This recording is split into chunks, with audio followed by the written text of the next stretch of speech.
Namaskara. Namaskara to all of you, and welcome to our next session on the yogic life. Before we continue further with regard to our pravachan, what is this world, I just wanted to take a few minutes to talk about food. Right? We've talked about food in the past. I just want to reiterate and kind of remind all of us.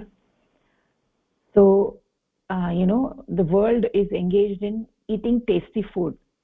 Right? Everybody wants to eat tasty food, or the so-called tasty food, but then that food is harmful to us. So the common custom across all spheres, in all places of the world, maybe in different parts of the world, almost all the parts of the world, the common custom is people like to eat deep fried foods, right? It's a very common custom in India to serve and eat deep fried foods, right? And most like to eat fried foods. So according to yogic life, one has to take pramita ahara, right? Pramita ahara is what is ideal for sadhakas, ideal for whoever wants to progress spiritually, and also pramita ahara is good for your health, right? First and foremost is it's very good for your health. Pramita ahara is good for your health. We need to understand what is pramita ahara, right? So when I was just talking about the fried food, right? So there are a lot of studies which have proven that frying food in oil, fat, butter, ghee has a disastrous effect on one's health and well-being, right? The reason for that is due to high heat. That oil, fat, butter, right, becomes toxic and it becomes carcinogenic, leading to cancer, heart attack, heart disease, Alzheimer's, obesity, premature death, right? So what I want to emphasize over here is that to become a sadhaka, yes, that is the ultimate goal of life, is to attain the infinite, and for that we all have to become a sadhaka. But even before that, the first and fundamental thing, right? Because I keep hearing from different people that I can try to do this, but I cannot force my family members to do this. They will do what they want to do. But the foremost thing is over here is that health is important to everybody, right? Health is not only important for a sadhaka, but it's also important for everybody. Everybody wants to live in this world without any disease, right? That is the fundamental thing. Nobody wants to go to a doctor all the time, right? So for that purpose, we need to understand that we have to eat food which is good for our body and mind, right? We should not eat food which is harmful for our body and mind. So the first and foremost thing is that we have to understand that traditionally in India, this is how we've been doing all along for several years, that we there are like 3 ways of cooking with oil, right? So we either like deep fry food like samosa, pakoda and all that, which is deep fried, or sometimes what we do is we fry the vegetables. We half cook the vegetables in oil, right, and then finish the cooking with water. And then the third type is we cook the spices in oil using high temperature, and then essentially frying and then adding water to complete the cooking with the vegetables. So these are 3 kinds of cooking that we do, right? So what I want to emphasize over here is that in all of these 3 types of cooking, the oil has been heated, burned and turned into a toxic element, right? It has been turned into a toxic element. Even if you keep the flame on low, right, even then keeping it continuously for some period of time, the oil gets heated up, right? It gets heated up to high temperature. So when it gets heated up to high temperature, it becomes toxic and it can cause all sorts of issues with your health, right? And these 3 cooking styles that we talked about, that is being practiced in different parts of the world, various combinations of this, right, are these 3 styles are very disastrous for the health. So and that is one thing. And the other thing is also what people do is that they add oil or they add butter or ghee to soups and sauces. People make soups, vegetable soups and sauces, and they add this oil, they add this butter, right? So one thing we need to note is that water and oil do not mix well, right? So the oil just floats to the top of that soup. So that mixture is very, very difficult to digest. So if somebody has a very strong stomach, then maybe it may get digested, but over a period of time, that doing this, it just weakens your digestive system. Mixing oil into watery foods should be avoided, because particularly if your digestive system is weak, it is very disastrous, right? So that is one thing. And the other thing is that how carbohydrates actually become toxic, right? So like for instance, people eat potatoes and corn products and wheat and all that, right? What they do is they cook it in oil. So when they cook these carbohydrates in oil, then what happens is that there is a byproduct that comes as a result of cooking these in oil. It's called as the acrylamide, right? This acrylamide is a toxic poison that causes cancer.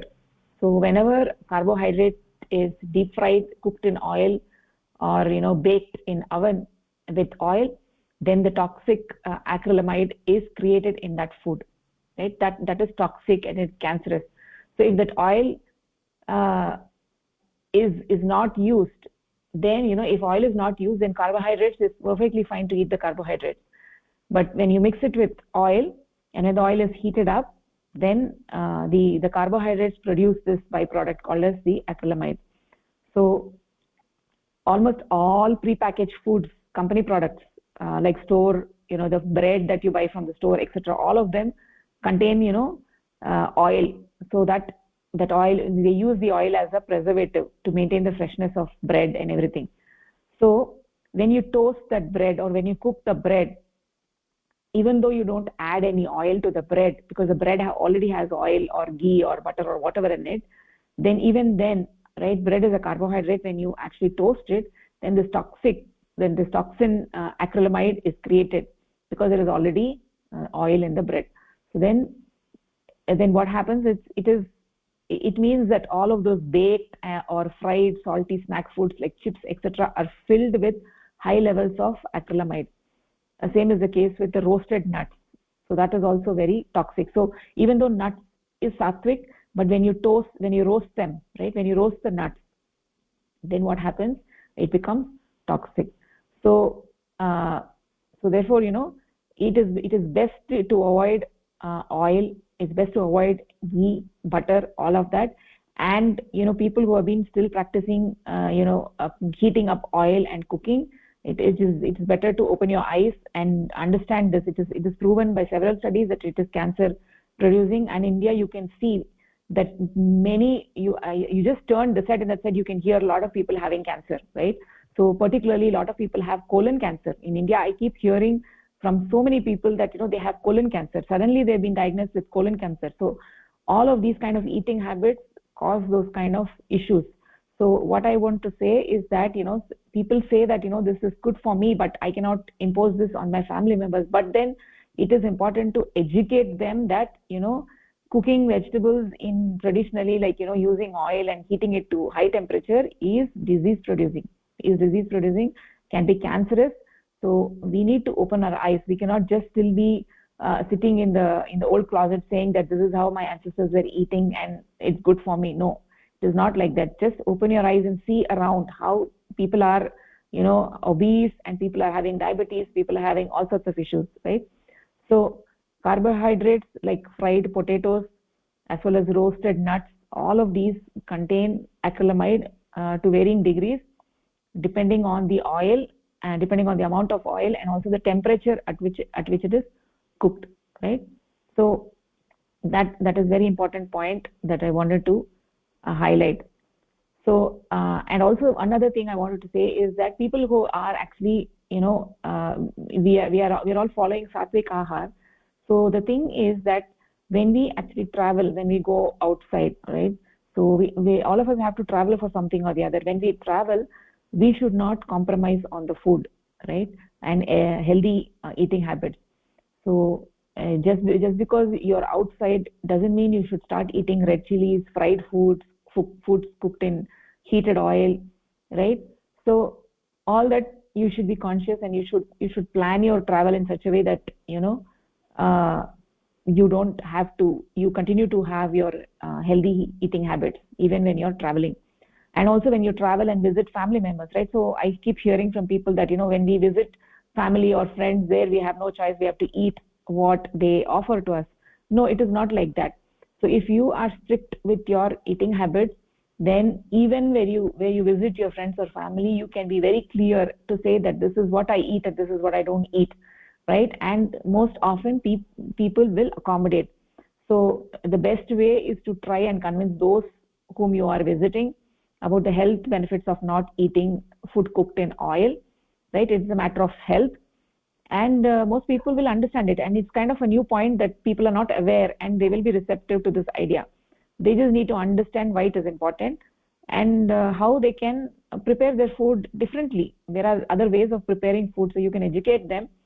So cooking oil in a pot is toxic, so no food or spices should be prepared this way, right? So spices cooked in water are actually absolutely fine, right? So if you have good spices and you're cooking them in oil, cooking them in water, and you're putting vegetables, and you're cooking, that is fine. For the most part, we should focus on eating whole food plant-based diet. That is what the food that directly comes from the field, right? Like fruits, vegetables, grains, and beans. That is what we should be eating. And I do understand that some people would like to eat some cooked food. So when you want to eat some cooked food, make sure that you cook you cook the spices in water and not in oil, and it tastes perfectly fine. It tastes very good. It is not that it is lacking anything in taste, right? So it is just matter of developing, getting used to this taste. This is a really very good taste. It's natural taste, and it's just matter of getting used to this taste. So when you're traveling from place to place, it is best to always educate those whom one is staying with about all these points, right? So the great benefit is that you're doing a service. You're doing a service for them, because they can also improve their health dramatically. Plus, when staying there in the future, then then your issue is also solved. Like, for instance, you have to stay there in the future, then they know exactly what kind of food you will eat, and they will remember to make that, right? So that this is actually a kind of service, right? So it's in yoga, we have two aspects. One is the Atma Moksha, and the other is Jagat Hit, right? So we have to keep doing service wherever we can, right? So this is also one kind of service. So always we have to remember to eat a lot of raw food, raw fruits and vegetables, right? So also, if cooked food is not available when traveling, you can always carry with you fruits and vegetables that you can eat. It's just a matter of discipline. It's just a matter of habit, right? So what are the rules that we have to follow as a sadhaka, or even for health, right? Even somebody is not a sadhaka, even for health purposes, what are the things that we have to follow is pramitahara, right? We have to take a nutritionally balanced diet, right? So how, and also we should not be eating till the brim, till your throat. You should not be eating. You should eat only 50% food, 25% water, and 25% air. That is what is a nutritionally balanced diet. Food should be sattvic ahara, and food should be of that least developed eye feeling. So we should be eating the food that has the least developed eye feeling. That is essentially fruits, grains, vegetables, beans. Those are the ones, because all the beings in this world have a mind, right?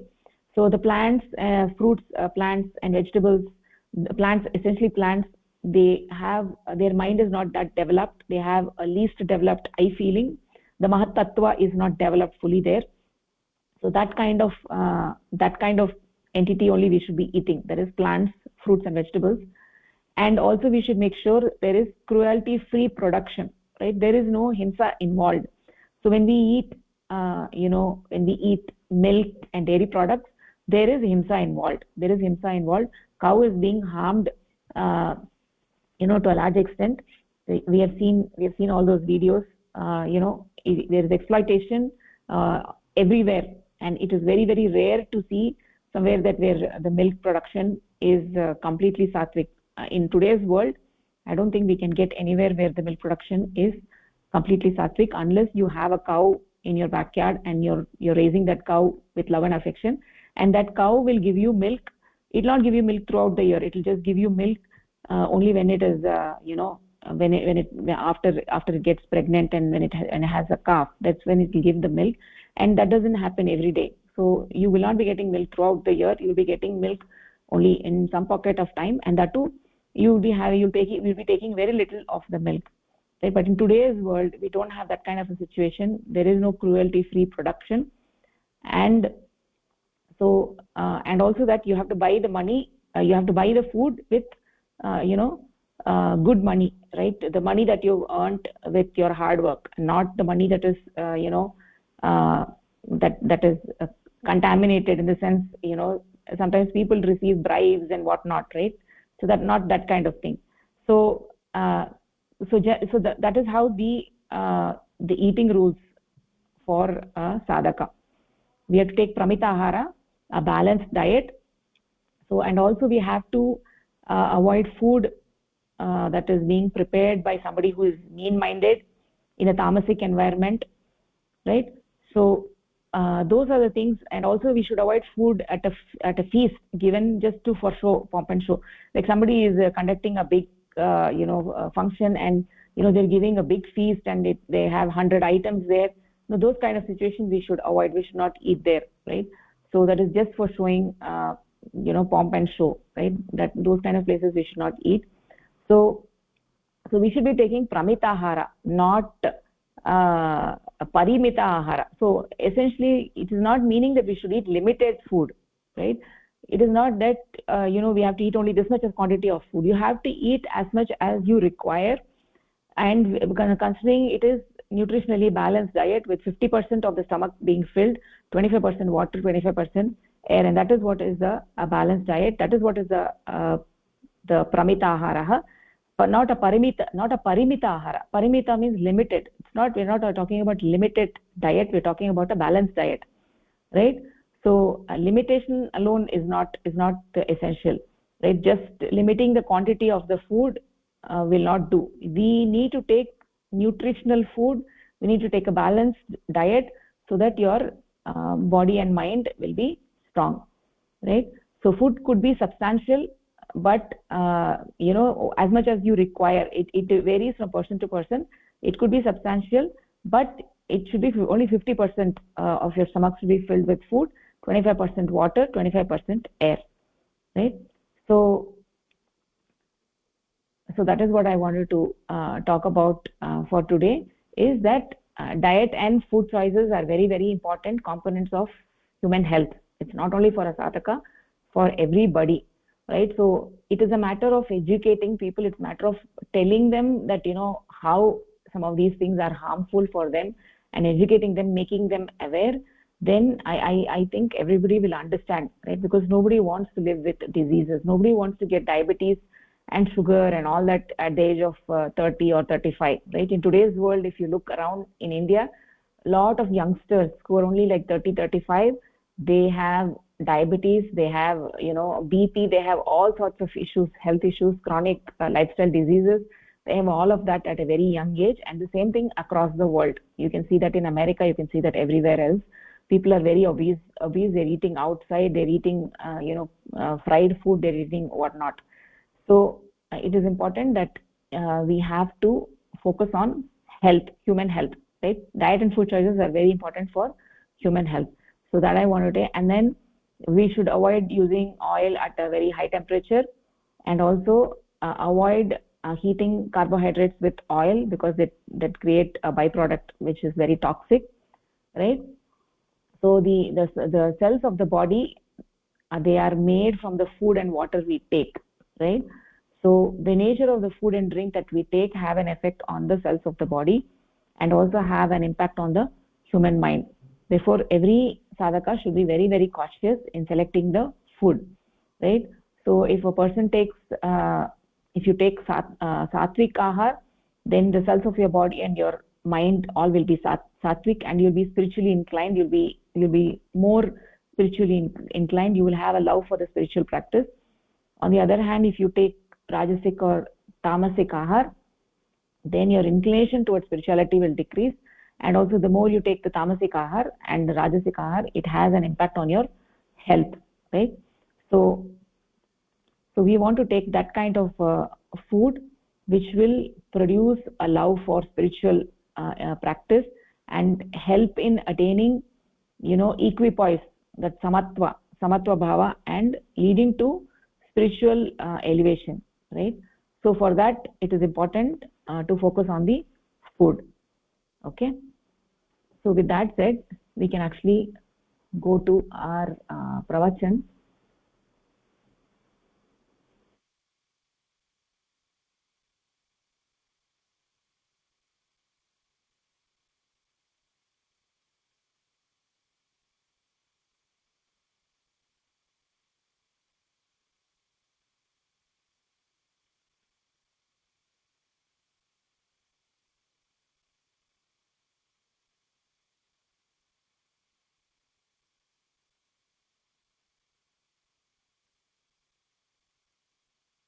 Okay, can you see my screen?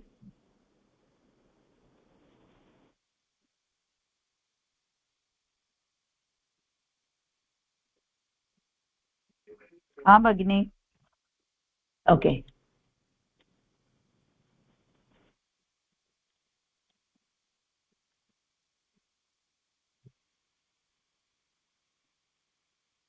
Okay, so here we were actually reading this pravachan, what is this world, and we said that Brahma is basically a supreme multiple of the multiplicities of unit consciousness, we said. So essentially Brahma is not only the sum total of all the unit consciousnesses that have been manifested in this world, but also those consciousnesses which are still in the seed form, which are in a potential form. So it is the sum total of all of these unit consciousness, we explained.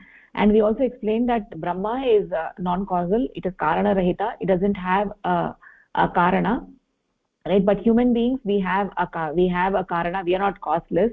We know that how the earth has evolved. First the earth was formed from the sun, which was actually a ball of fire, and then finally it cooled down, became water, and then land appeared, and finally all the beings started coming into creation, plants, animals, and finally the human beings evolved, right? So we saw that. And then also we said that so human beings they have a cause, and human beings have consciousness. So the consciousness must have come from the earth. If it was not there in the earth, how would have human beings got consciousness? So it must have been there in the karana, the earth. So then how did the earth get? So we said, we went to all the panchabhutas. We said from akasha, akashat vayuhu, from akasha vayu came, from vayoho agnihi, from vayu agni came, and then from agni jalam came, and then finally the kshiti tattva, which is the earth, that came, right? So how did the earth obtain it? It just obtained it from its source, which is the jalam. And how did jalam get it? It got it from agni. Agni got consciousness from vayu, and vayu got consciousness from akasha. So this is what we saw. And we said that this Brahma, which is the sum total of Prakriti and Purusha, both of them don't have a cause. Both of them are not indriya grahya. They don't have a shape or a size. They don't have a shape or size. So both of them are karanaraita. Both of them are anadi ananta satta. We said that. So and then also we said that there is this saguna Brahma, the qualified consciousness, which is the cause of this universe, right? So this universe actually originated from saguna Brahma. Saguna Brahma is a Brahma which is where Prakriti uses her gunas to influence Purusha, and that is what we call as the Saguna Brahma. So we have to imagine this whole ocean of Nirguna Purusha, where there are some pockets where Purusha gives permission to Prakriti to influence him, and that is where we called as Saguna Brahma. And where Saguna Brahma is from Saguna Brahma the Shristi has come into existence. So essentially that this whole universe is formed from Saguna Brahma. So Saguna Brahma himself manifested as this creation, right? So we also saw how that we cannot say that the consciousness is in the book. When you say consciousness is in the book, that means that besides consciousness there's some other ingredient, but that is not the case. That the only ingredient, the only samagri in this whole world is Paramapurusha. The Brahma is the only samagri for this, for everything in this universe. Every speck of dust in this universe is made by Paramapurusha. So we saw that, and now we'll actually move on from there to the next paragraph. So from here we'll go on. Brahma is the cause of entire creation. From there we'll go on. So Chandrasekhar Modi, do you want to take on? Yes, Bhayini. So the entire, no, we already read the entire universe is the Saguna Brahma. Next one, Brahma is the cause. Brahma is the cause of the entire creation, and Brahma is a collective name for Prakriti and Purusha. Which of the two then forms the creation? We have to determine whether Purusha or Prakriti is the stuff of which the creation is made. Prakriti is a unique force, a principle, the only function of which is to qualify Purusha. As Prakriti is only a force, she cannot take a shape. She will otherwise lose her function of qualifying. Besides, if Prakriti becomes the creation, there must be a force or principle to give a shape and form. The only other entity in Brahma who can give a form to Prakriti is Purusha, who cannot even realize, you have to move the page, Bhayini, who cannot even realize his existence without being qualified by Prakriti, cannot perform the tremendous task of giving Prakriti the form of creation. This makes it clear that Prakriti does not assume the shape of the creation, and this leaves only Purusha who could take these forms. Hence, the stuff of which the entire creation is made is Purusha. Prakriti qualifies Purusha to give him different forms, and Purusha has to follow the designs of Prakriti. For example, a potter shapes a lump of clay according to his designs. The lump of clay is comparable to Purusha, and the potter who provides the force to Prakriti. Similarly, Prakriti gives all these shapes to Purusha according to her wish to create this universe. Purusha only follows the dictates of Prakriti in forming this creation. So in this paragraph, we just continue on beyond the Saguna Brahma to now say, if Saguna Brahma is the cause of the entire creation, and in that Saguna, in Brahma we have the collective name of Prakriti and Purusha. So which of this causes the creation? Is it Prakriti or is it Purusha? And they go on to try to justify why the creation, the one who is causing the creation, cannot be the Prakriti, because Prakriti is the force, and so she cannot take the forms, the shapes, or the appearances of everything you see, everything you perceive. Those are all shapes, those are all forms, and it just cannot be Prakriti because she's only a principle, a force. So all these forms and shapes and everything has to be Purusha, because Purusha is the material, the samagri, but all the shapes are created by Prakriti. So Purusha just stays as whatever forms is designed by Prakriti, as the form. Purusha takes the form of the different designs that Prakriti makes of him. I think then they're trying to compare this to the potter creating, different shapes of pots from clay. And similarly, the Prakriti creates these shapes, but the samagri or the material is Purusha. So everything you see in different forms and shapes, these appearances, these manifestations, are all Purusha. But there again, even though they say it this way, these manifestations where you see Purusha, there's also Prakriti in it, because there is no, Purusha and Prakriti separate. It's just that the cause, is finally trying to delineate, the who creates these and says it's Purusha is the one that takes all these forms by the force of Prakriti. But all these shapes and forms and manifestations should have both Prakriti and Purusha. I think the conclusion of that whole paragraph there is to say that the Purusha, is the cause of the creation, but Prakriti stays with him. He's the force behind it.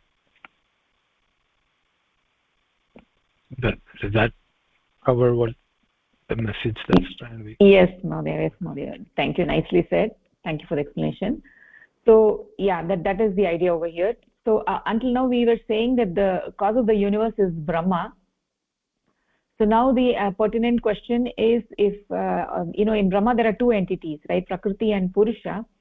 So which of the entity actually created this universe, right?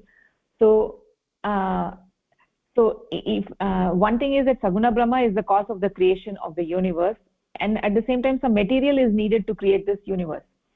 So we have those people who have studied Nyaya Shastra or some other shastras, they know there are two concepts, the Nimitta Karana and the Upadana Karana, right? So the Upadana Karana is a material cause. So the potter, when he makes the pot, he needs the material, he needs the clay. That is the Upadana Karana. And the Nimitta Karana is the potter who's actually, has knowledge how to make the pot, and he makes the pot. There are two different Karanas over here. So we are essentially saying that ultimately the Saguna Brahma has come from the Nirguna Brahma by qualification of Prakriti. So now the question is, the Saguna Brahma is the creation. Then Saguna Brahma, how did of the Saguna Brahma there are two components, right? Prakriti and Purusha. So which of the two components actually created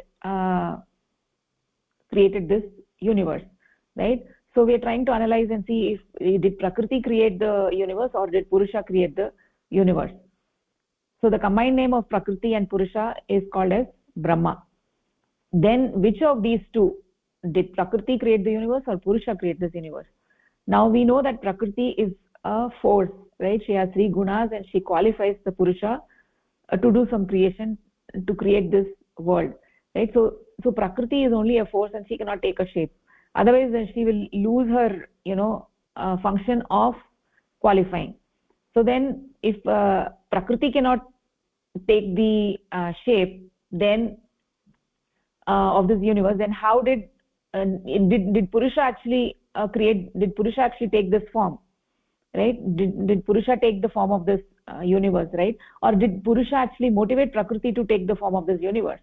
Right? But then the thing is, Purusha is Nirguna Purusha who doesn't even know his existence, cannot even realize his existence. Then how could he motivated Prakriti to take the form? So the only logical conclusion is that Prakriti is the only samagri which has taken these forms. And how did Purusha is the only thing that is the only ingredient who has taken these who has taken shape in the form of this universe. And how did he take the shape? He took the shape when Prakriti influenced him using her gunas, right? So due to the influence of Prakriti's gunas, Purusha took the shape of this universe. So like a potter uses a lump of clay according to his own design. He shapes the clay into different forms. He can shape it into a pot, or he can shape it into a cup, or in different forms. So we can compare the lump of clay to Purusha, and the potter to the Prakriti. Potter who is giving the force, we can compare that to Prakriti. So Prakriti uses her gunas to give shapes to Purusha according to her design to create this universe. So Purusha is only the only ingredient, the single ingredient out of everything is made is Purusha. So it has to be understood clearly that the objects and jivas of this universe do not merely contain Purusha, but they are made of Purusha. This Purusha, qualified as Saguna Brahma, is a single ingredient out of which this universe is made. Everything, every speck of dust is made only of Brahma. So Brahma consists of Prakriti and Purusha. So Prakriti is the force which qualifies the Purusha at his bidding, right? The Purusha gives permission. He says, Ekoham Bahusyam. So when he gives permission, then Prakriti influences Purusha, and then we have the Saguna Brahma. It's a qualifying force. Prakriti is a qualifying force, and so by nature, she cannot take any shape, right? And itself be the ingredient out of which this universe is made. So she cannot become the ingredient out of which this universe is made. The sole ingredient is Purusha, and how the Purusha becomes an ingredient is because of the influence of Prakriti. He takes the shape of this universe. So essentially both Prakriti and Purusha work hand in hand together, like they are two sides of a coin. So where there is Prakriti, there is Purusha. So they work hand in hand. So Saguna Brahma is the place where the Srishti happens, because the Purusha is slightly weaker than Prakriti. He gives room for Prakriti to do her work, and that is how the Srishti actually happens. Okay, so we'll go on to the next paragraph. Pushpala Tabagni, do you want to take the next one?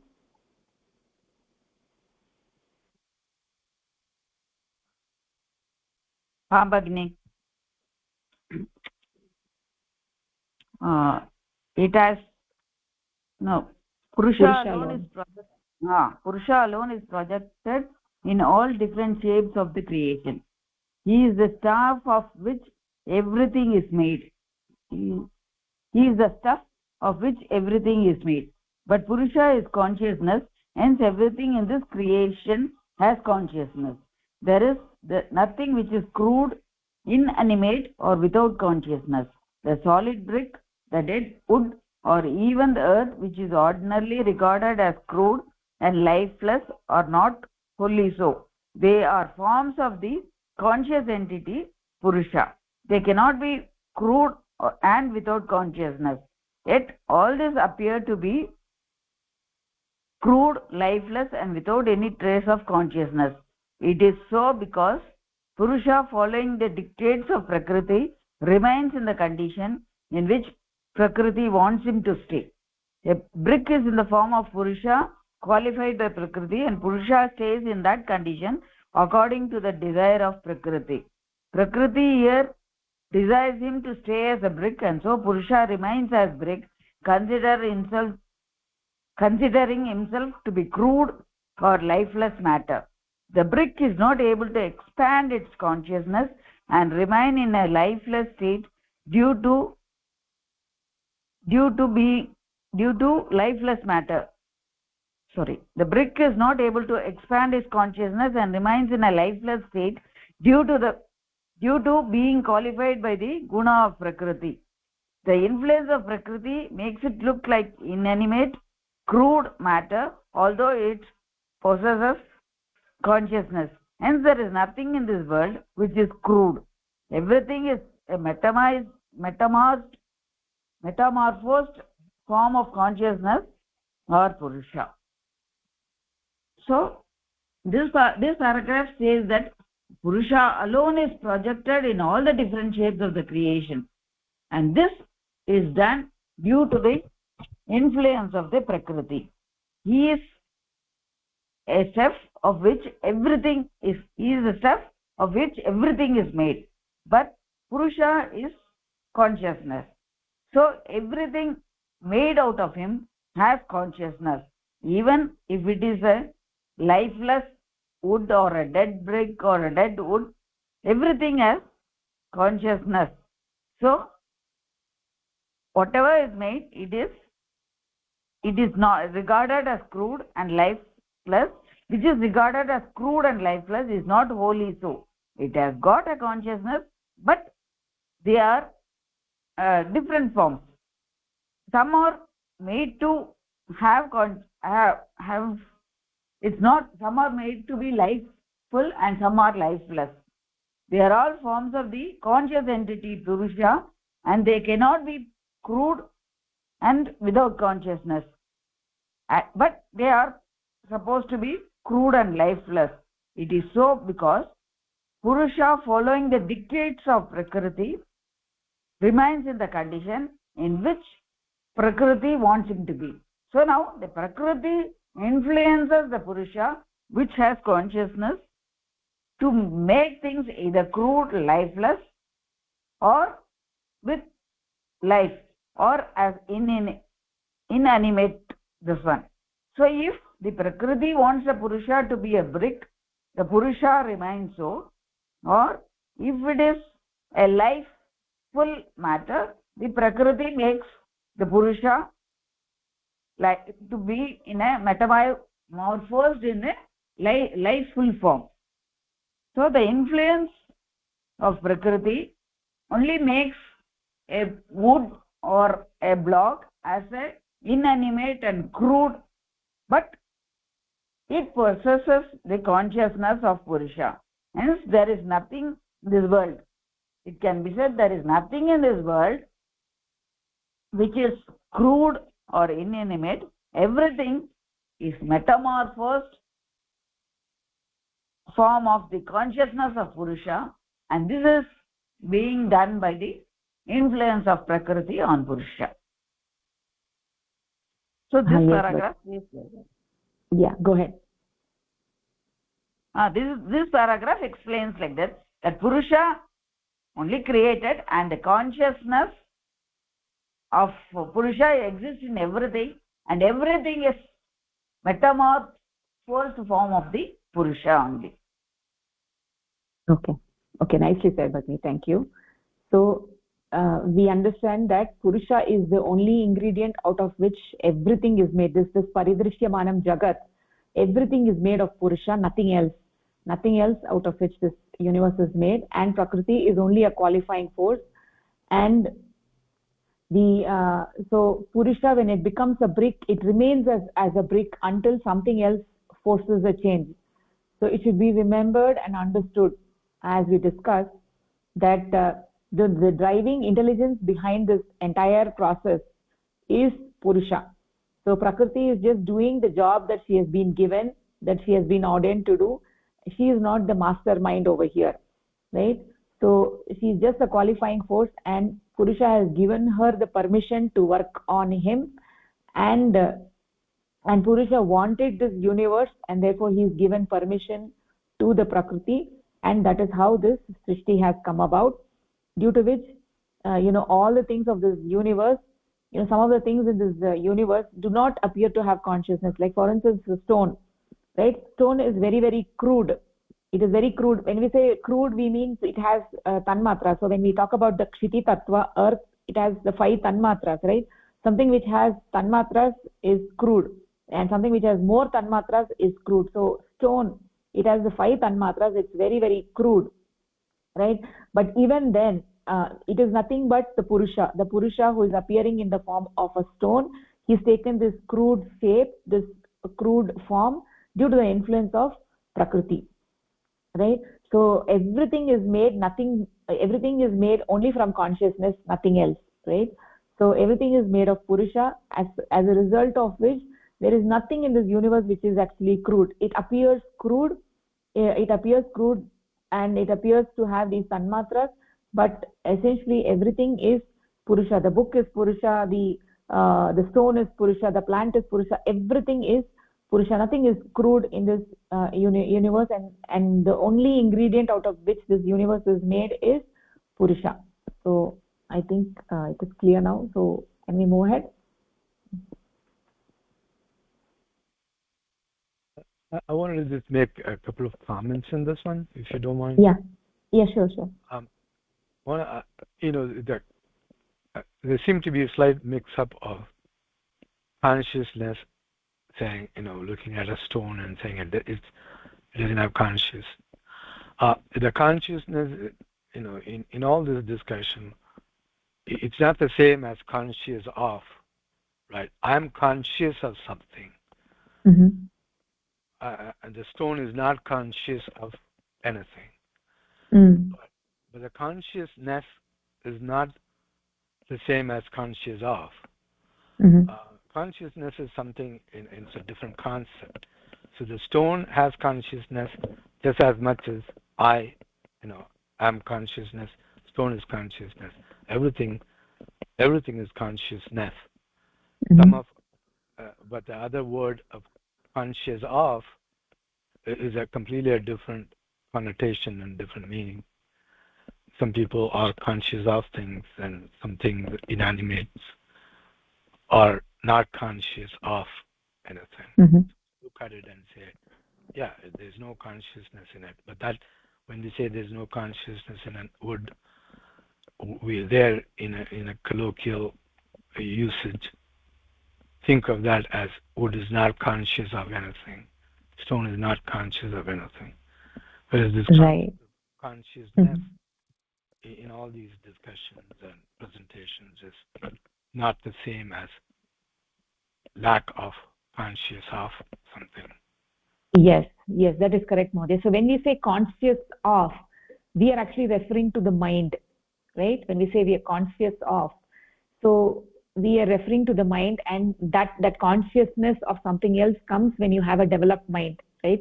When you have the three components of the mind, chitta, aham tattva and mahat tattva, then we get the perception when we become conscious of something else, right? So I have something in front of me, I become conscious of that, I'm aware of that because of having a developed mind. Whereas a stone is not conscious of something, it's not conscious of something because it doesn't have a developed mind, right? It doesn't have all the three components of the mind, the aham tattva, chitta and mahat tattva in a developed form, and therefore a stone is not conscious of something. A stone is not conscious of another stone. A stone is not conscious of a plant. So yeah, you're right. Conscious of, when we say we're talking about the perception or becoming aware of something outside, right? So or if somebody touches me, I become conscious of that touch, right? So that is all relating to the mind. Whereas what we are talking over here is consciousness means purusha, chaitanyam. We are talking about we're talking about parama purusha. Consciousness means parama purusha. Parama purusha, prakriti and purusha. Prakriti and purusha. Purusha means consciousness. So that is what we're talking about here. Is that clear? Right. No, I mean that's clear. I just wanted to clarify that. And the other one is the usage of crude.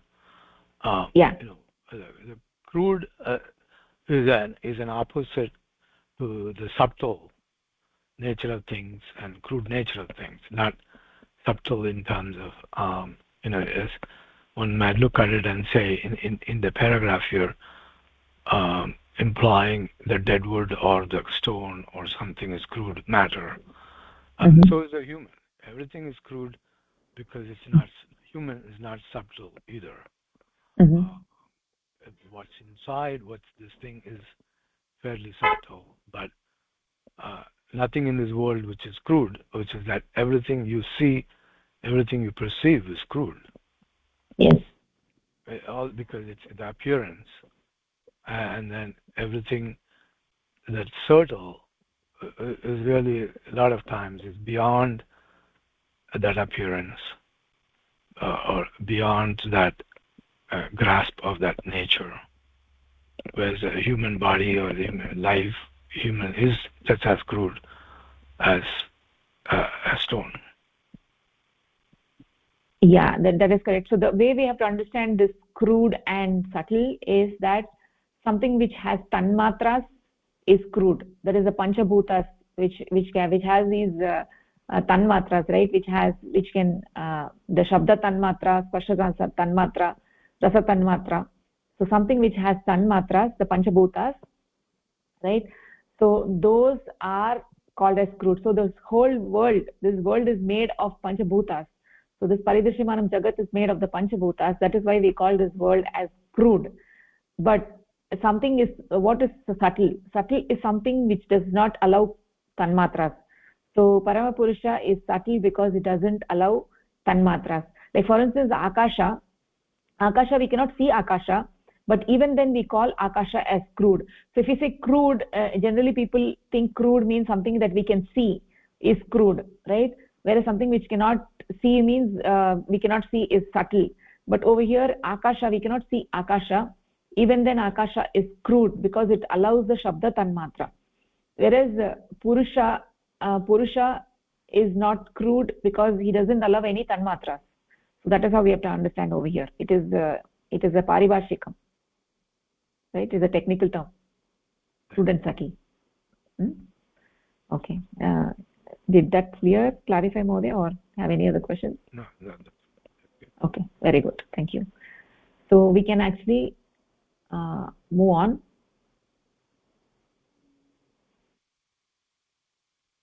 Yeah, so there is nothing in this world which is actually crude, right?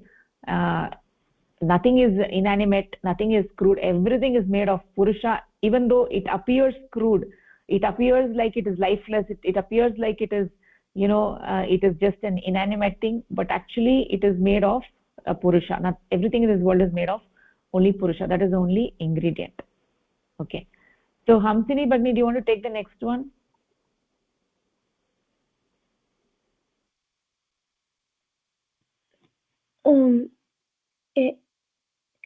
It has already been reasoned out that Purusha is a subtle entity, which when qualified looks crude. In that state, as his consciousness cannot be expanded, he appears to possess lesser consciousness. Purusha gradually appears more and more crude, and finally he takes the crudest form of Chittavata, or earth, when we find him as an inanimate object. Kshiti Tattva or earth. He takes the crudest form of Kshiti Tattva, Prithvi form, earth. Kshiti Tattva or earth, where we find him as an inanimate object, with his consciousness completely dormant. Thus, the greater influence of Prakriti, the more crude he appears, while with lesser influence he is subtler.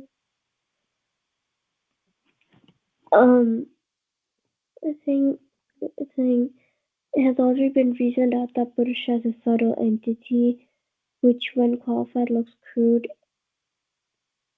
In that state, as his consciousness cannot be expanded, he appears to possess less consciousness. I think that says that because Purusha is a subtle entity, although it looks crude, its consciousness cannot be fully opened up and expanded, and that's why he appears to have less consciousness. Purusha gradually appears more and more crude, and finally he takes the crudest form of Kshititattva, or earth, where we find him as an inanimate object with his consciousness completely dormant. I think that when the Purusha entity becomes at its crudest form, it's known as earth, and the consciousness is completely dormant compared. And thus the greater influence of Prakriti, the more crude he appears, while with lesser influence he is subtler. He's saying because there's more influence of Prakriti, he appears more crude, but he is more subtle.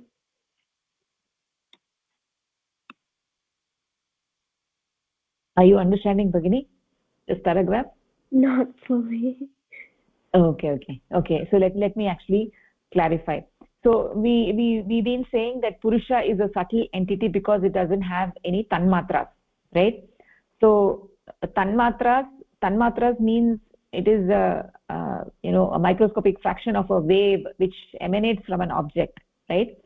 So if first when Saguna Brahma, when he created this universe, so from Saguna Brahma first emerged this in terms of the Panchabhutas. First the mind emerged. From Saguna Brahma the mind emerged, the different components of the mind, the cosmic mind emerged, right? The Mahat Tattva, Aham Tattva and Chittam, the cosmic mind emerged, and then from there the Panchabhutas emerged, right? Panchabhutas emerged. So Panchabhutas, Akasha, Vayu, Agni, Jalam and Kshiti Tattva or earth. These Panchabhutas emerged, right? So when you look at these Panchabhutas, Akasha is subtle. Akasha is subtle because it is comparatively subtle because it is crude compared to Paramapurusha, it is crude compared to Saguna Brahma, but it is subtle compared to the Vayu Tattva. Akasha is, it has only one Tanmatra, which is a Shabda Tanmatra, right?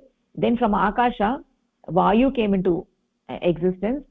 Vayu has two Tanmatras, Shabda and Sparsha. It has two Tanmatras. Therefore, it has more Tanmatras compared to Akasha. Therefore, Vayu is crude compared to Akasha. Then from Vayu, we got the Agni Tattva, right? Fire, right? Fire is cruder compared to Akasha and Vayu Tattva because in fire you have you also have the Rupa Tanmatra. You have Shabda Tanmatra, Sparsha Tanmatra and Rupa Tanmatra. And therefore, fire is cruder. It has more Tanmatras, therefore it is cruder. Then from fire we got water. Water is more cruder compared to the other three elements because water has the Rasa Tanmatra. So it has basically 4 Tanmatras. Then from water, earth came into existence. Earth is even more crude, right? Because it has 5 Tanmatras. It also has the Gandha Tanmatra. It has Rupa Tanmatra, Rasa Tanmatra, Sparsha Tanmatra, Shabda Tanmatra and Gandha Tanmatra. It has 5 Tanmatras. Therefore, the earth is the crudest, right? So this paragraph is essentially saying that that Purusha is a subtle entity, even though Purusha, Paramapurusha, Brahma, when you look at Brahma, Purusha is one of the component of Brahma. Purusha is a very subtle entity because it doesn't have any Tanmatras. But even then, as part of this manifestation, Purusha looks very crude because we said the only ingredient only ingredient out of which this universe is made is Purusha, right? So Purusha is very, very subtle. How come this universe is crude? How come we are saying this universe is crude, right? Even though Purusha is subtle, he is looking crude. He is appearing crude because of the influence of Prakriti. When Prakriti influences Purusha using her gunas, then all these different elements come into picture. Akasha, Vayu, Agni, Jalam, Prithvi, all of these components come into existence. And as we can see that these components, each of these components are cruder compared to the other.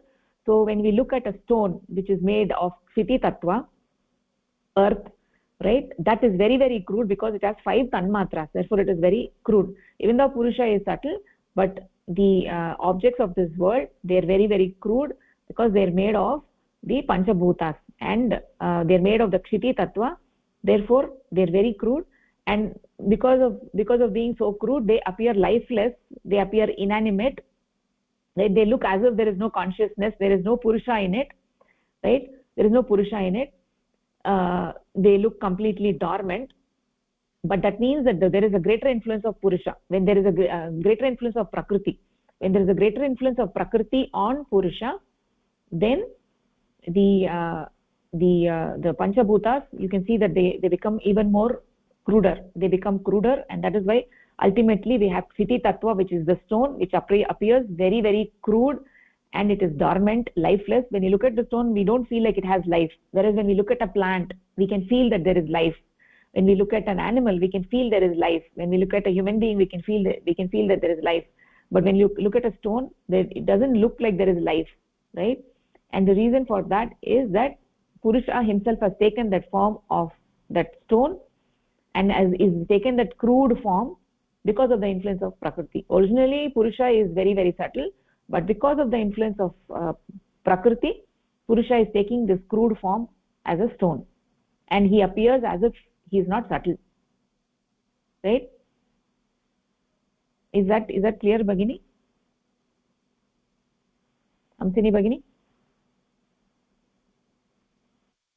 Yes, sorry, I was not unmuted. Yes. Okay. So do you want to say a few words? What you understood? I think one of the main things. I have a one little clarifying question. Are we comparing the earth to a stone or the earth to a plant? Sorry, earth to a stone or? Earth to a plant. No, earth is to a stone, not to a plant. Earth to a stone. Okay. Yeah. Earth means Kshiti Tattva. Kshiti Tattva means it is having 5 tanmatras and it is very, very crude. So stone, earth and stone, they are made of Kshiti Tattva. Therefore, they are very crude. Right?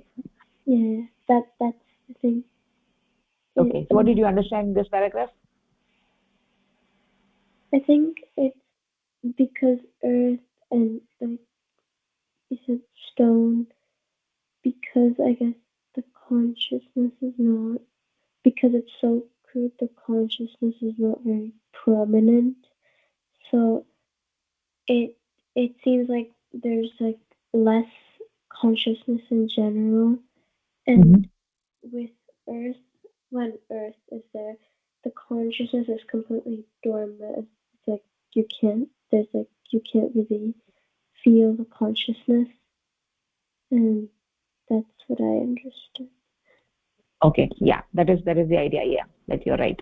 So yeah, even though stone is made of consciousness, it is not like consciousness is there in the stone. Stone is made of consciousness, but we cannot feel that consciousness in a stone because it is very, very crude. It has a lot of tanmatras, which is very, very crude. Okay.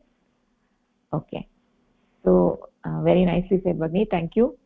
So I actually wanted to ask Hamsini Bhagni, who's the youngest member of our group, Hamsini Bhagni, who was really interested in yogic life. She's very, very young. She's only 14 years old, and she did her first upavasa. So Bhagni, tell me about your upavasa experience so that it will be a motivation for everybody.